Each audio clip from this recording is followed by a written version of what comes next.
Oh, hey. So today I'm with Chelsea from The Financial Diet, and we're going to talk about money. All right. Why do you think that people don't typically like talking about money? Because it's very boring, first of all, in a lot of ways. But also I feel like a lot of people come at it with emotional baggage. Like either they didn't have a lot of it, or they had a lot of it, or they had a really negative experience with it. And there's always some sort of emotion that feeds into money. It's never just about the money. Or like judgment. 100%. Yeah. And also I need to go on record and say that your channel is one of my favorite channels on the entire YouTube. So you should go subscribe. It's one of my favorite channels on YouTube as well. So we asked on Twitter for some questions, and we're going to dive right in. From the infamous Dynamic Dancing Dollettes. Is that their name? Yes, legally. And it says, how do you learn to save money if you're not very good at it or have never been able to? So there's really two big strategies that are essential to saving money. Number one is automate your savings. Like even if you're getting $10 a week, make sure that your bank account is automatically moving one of those dollars into savings, because it is extremely difficult once your brain has already mentally processed that money and thinks that you have it to then go into your account and take that money out again. Yeah. So do that for sure, first of all. I love forgetting that I have money. There is nothing better than being pleasantly surprised by your bank account instead of just devastated by Heck it. yeah. And then the other thing I would say is one of my favorite tips with money is to every month go through your bank statement, take a highlighter or a pen or whatever, and highlight or underline every purchase that you do not remember making, because that will give you an automatic list of things not to spend on again. Mostly food for me. That's my number one. I feel like what I spend money on is food. Every single time we talk to someone for the financial diet, their number one thing that they like regret spending money on or spend too much on is food, which is so good. It is so good, but I feel like there's a huge difference between like a meal that you're really looking forward to and that you really enjoy and just like getting Thai food seamless to you for the third time in a week. Yeah, I feel like Postmates is definitely a problem. Like not for me, but just generally for people like wasting money on that delivery fee.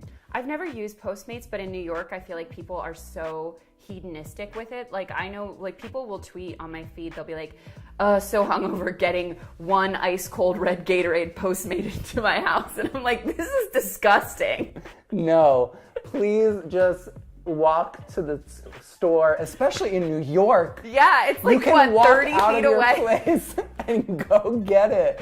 Oh my gosh. Actually that's one individual person who tweeted that exact thing today. So hopefully she doesn't watch this, but it is just like, it's one of those things where you see that level of excess around you that's so normalized on social media, and you're like, we're a disgusting generation. Like boomers are right about us. Because it's become so convenient. Like everything is all about convenience. It's 100, well, and that's most of what you're paying for with food, is the convenience and not having to cook. Mm-hmm. You know, one financial thing that I really hate and have hated since, the first time I saw it was the first time I bought concert tickets, is a convenience fee for buying like tickets online. Yeah.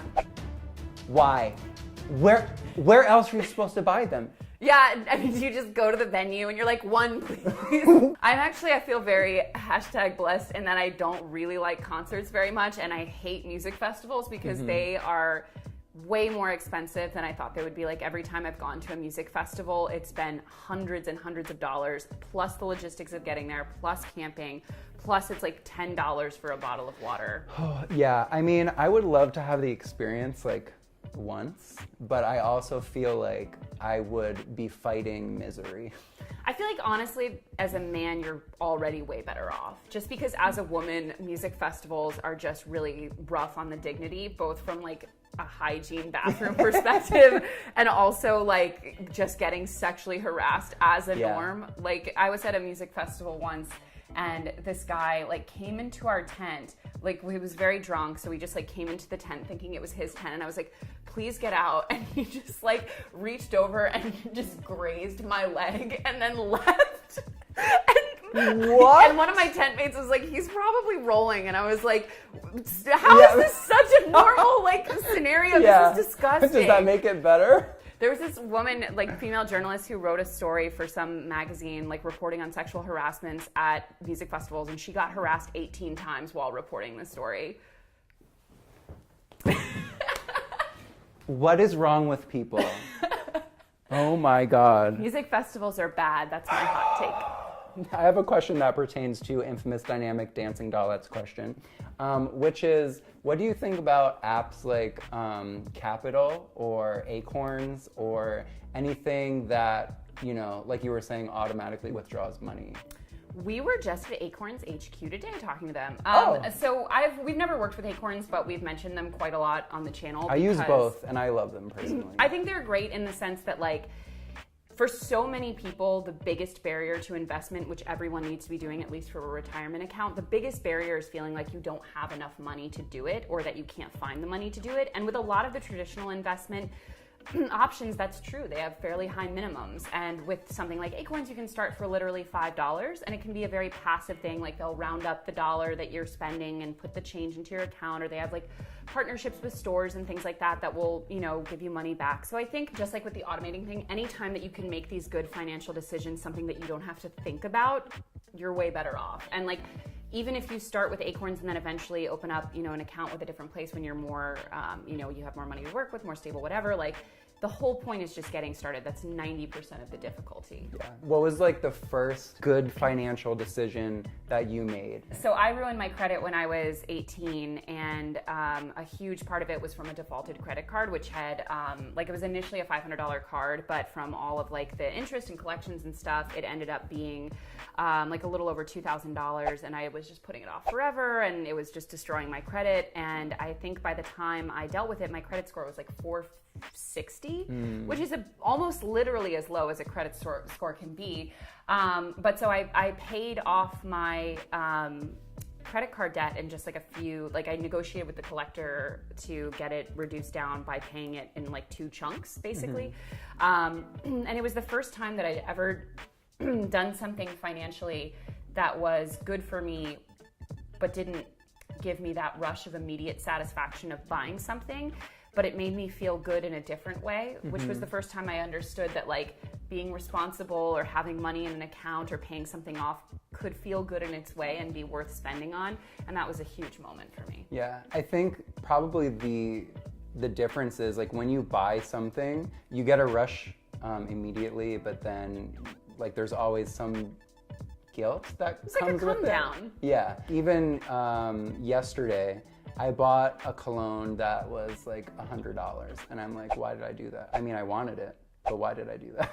Someone said that there's 3 things. It's, can we be a little dirty? Eating fast food, watching porn, and impulse spending. All 3 are like, in the moment you're like, hell yeah, and then right after you're like, get this away from me. Like, who was I? Like, that's amazing. That's so accurate. Disgusting. Yeah. The next question comes from Troy R. And it says, what are some strategies to start a child with an allowance? Pay per chore, flat weekly rate. Our kid seems to be willing to help with anything for a price, and it doesn't seem like that's a great way to start. Exploit that labor. So it's interesting. Obviously, well, maybe not obviously, but I don't have any children. And Same. No plans for now. So I mean, I have a fur child, but same. he Dog. can't do chores, so. Dog? Yeah.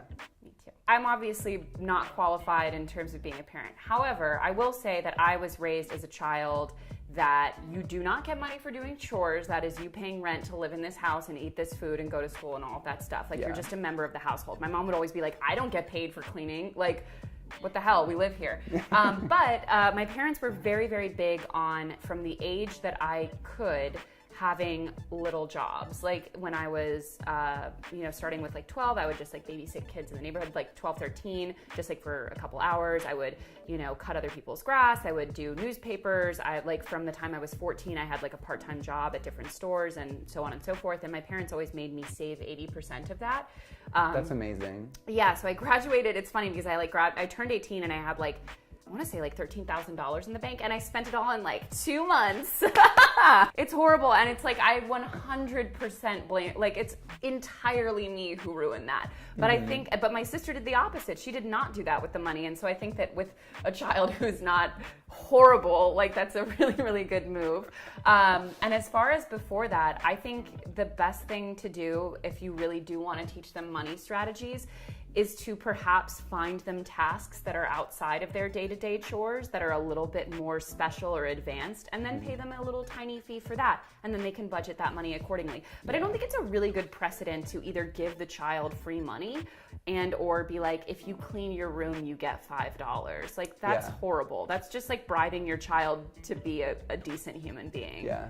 I never got an allowance. Like, we were given lunch money for, every day for school. So like $2 or whatever it was back in the 1700s when I was in high school. But like, we never got money for doing things, like for doing chores or anything. Well, and also presumably you spent your lunch money on lunch.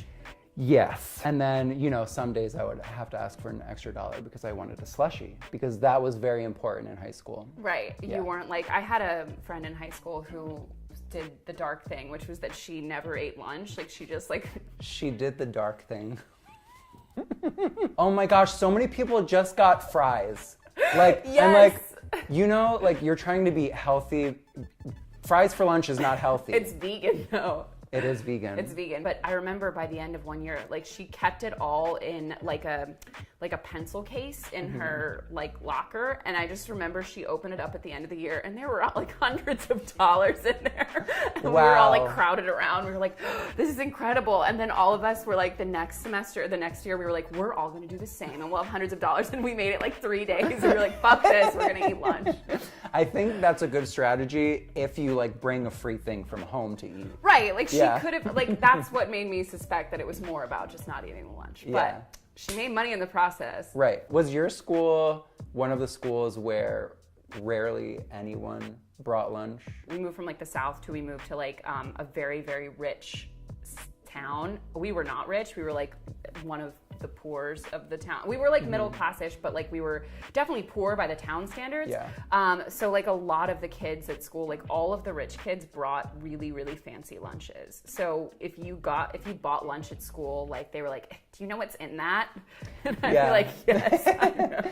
It's I'm so disgusting. funny because like it goes like either way. Like I thought, because from my experience, everyone pretty much bought lunch at my school.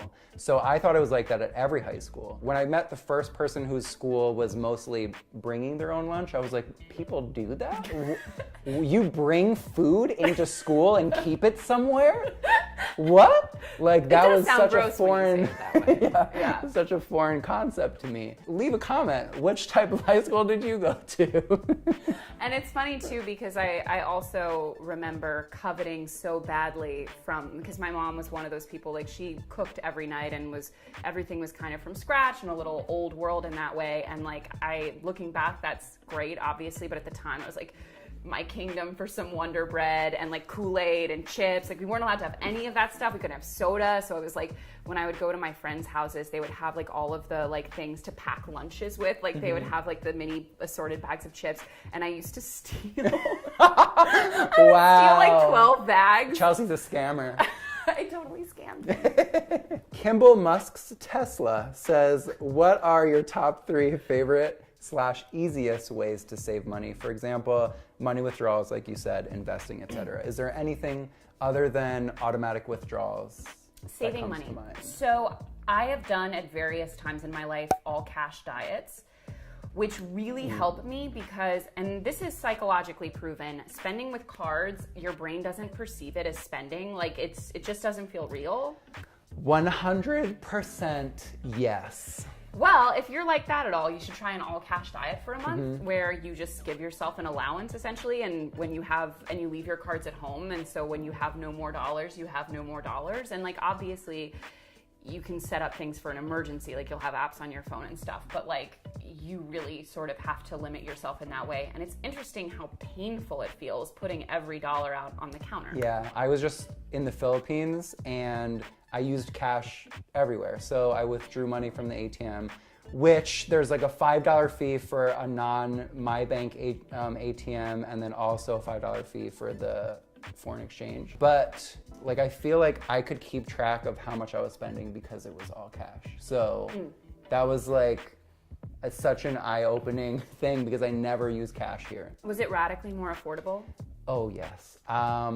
Living in LA, like one of the most expensive cities, I don't know in the world, but in the country. Going to the Philippines where it's 52 pesos for $1. Like a fruit shake or like a juice here or in New York would be like 10, like $8 or $9 maybe. Sadly, yes, that's accurate. Yeah, so like in the Philippines, I could get the same like fresh squeezed juice or fruit shake, which is one of my favorite things, which is why I'm bringing it up. It was like 60 pesos, so like $1-ish. Yeah. But the funny thing about it though is that like obviously even the most affordable cities in America or in Europe are still by those standards fairly pricey, but like you go out of even like not even just metropolitan areas, but even areas just like DC, LA, Chicago, New York, and shit is so affordable comparatively. Like you go to bars, like we were in Montana actually, filming with our channel directors behind the camera right now. Actually. Wearing a Britney shirt. Wearing a Britney shirt. And so we were there, and my partner at TFD, Lauren, and I were just going around to different places with the team and like you know getting drinks and stuff, and like.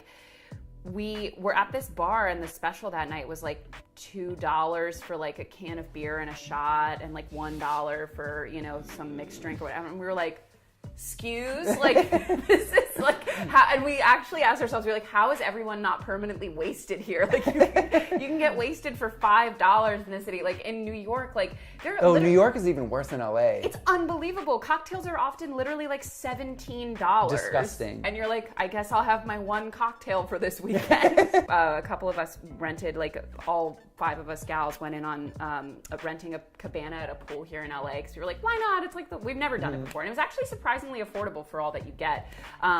But so we were there and we had a very serious discussion the night before, and we're like, listen, girls, these cocktails are $15. Like, how are we gonna sneak in some airplane bottles? And like, we like made like a bootleg sangria before we left and stuff because it's just like as much as I don't mind spending on really good food, spending money on alcohol at bars especially just fucking kills me. Yeah, it hurts. It hurts because it's so like, it's for what, you know? If I want to responsibly drink, if I want to get drunk, like I'm gonna pregame at home. Like I'm gonna use the liquor that I have at home and then Uber to the place that I'm gonna go to. 100%. Like I'm very big, like I love cooking, and I'm also very big on doing dinner parties, potlucks, like drinks nights at home. And I enjoy it. Like I get a lot of enjoyment out of it, but it's primarily because it's so much more affordable, and you can make really nice things. Like you can make really fancy cocktails and cheese boards and charcuterie, and it's like a fraction of the price of going out. And then the last question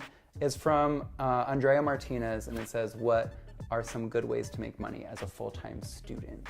First of all, childcare. I did nannying, babysitting, au pairing, every variant of that you could possibly do for several years, just because it's so adaptable to doing homework and stuff. Like anytime the kids go to bed, they're down for a nap, whatever, like you can do that work. Plus, often you can eat there, which is nice because you're broke at the time. So that's very good. When I was an au pair, it actually enabled me to live abroad and have my own little apartment that was paid for and go to school. And like I never ever would have been able to do that without that job. Another thing that I used to do quite a lot was tutoring. So a fun fact is that if you are a native English speaker, there are enormous opportunities to tutor English to people. You can do it over Skype, you can do it in person. Like I happen to be living in France, so I would tutor English to French clients, but French is my second language, so when I was in Maryland and DC going to school, I would tutor French to American clients. So like if you have any skill like that, and even just being a native English speaker is a huge one. Like tutoring is great. I remember when I was tutoring both ways, I made somewhere between $25 and $30 an hour, which was fucking insane to me at the time. I was like, I mean, it's still a lot of money, but like at the time, especially like compared to the other jobs I could get. I mean, I suppose like bartending and waitering is like fairly on par with that, but like for the amount of like you can do it from your home, which is huge. And then the last thing that I would say is a really, really good one is doing any kind of like, and this is not necessarily a way to make money, but it's a huge money saver, is organizing with friends to do, and you can make money doing this, is organizing with friends to do Airbnb shares, which is basically like you form a co-op. Like you have, let's say it's just you and a friend. Like you agree, okay, we're gonna do an Airbnb co-op where 1 week a month or however many days a month, you go stay with the other person while you rent out your room. Wow, that's a really good idea that that has never crossed my mind. It is so cool because if you live in a city that people are visiting, like you can make just like an extra $1,000 a month doing it. You can pay your own rent doing that just by like going to have like a sleepover with your friend for a few days a week. That's amazing. Yeah. That's like blowing my mind that I've never even thought about that concept. It's also check with your landlord to make sure that it's legal. And that's all the time we have for today. I'm so glad that you came here on my channel and are just spreading your wisdom to me and all of you guys watching. I'm so glad to be here. Also, it's very special to us because we're a fairly new channel, and up until recently we were very, very small, and like Nicola knew about us when we were teeny tiny, and it was like the man with the viral videos, and it was us. It was so exciting, and anyway, it was a big fangirl moment when we first met. Well, go watch our video that we did on their channel and subscribe, because you should. Subscribe. All right, I'll see you next time. Bye. Pieces.